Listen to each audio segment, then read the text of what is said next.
இன்னைக்கு நம்ம சேனல்ல ஒரு சூப்பரான கோர்ட் த்ரில்லர் மூவி பத்தி தான் பார்க்க போறோம். இன்னைக்கு நம்ம பார்க்க போறது 2023ல மலையாள சினிமால ரிலீஸ் ஆன நேருங்கிற படம். இந்த படத்துல மோகன்லால், அனஸ்வர்யா ராஜன், பிரியாமணிலாம் லீடிங் ரோல்ல நடிச்சிருக்காங்க.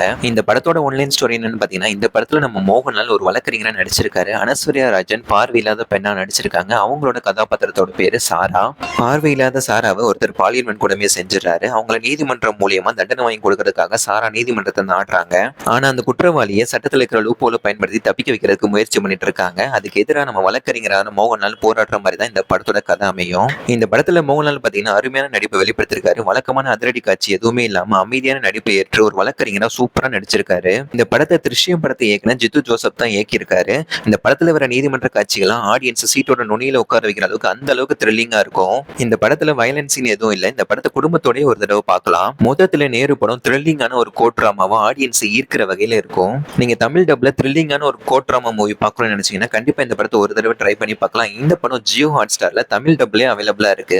இந்த மாதிரியான ஷார்ட்டான மூவி ரிவ்யூஸ்க்கு நம்ம சேனலை சப்ஸ்கிரைப் பண்ணிக்கோங்க. இந்த வீடியோ உங்களுக்கு பிடிச்சிருந்தா இந்த வீடியோ லைக் பண்ணிட்டு உங்க ஃப்ரெண்ட்ஸோடய ஷேர் பண்ணி விட்டுருங்க.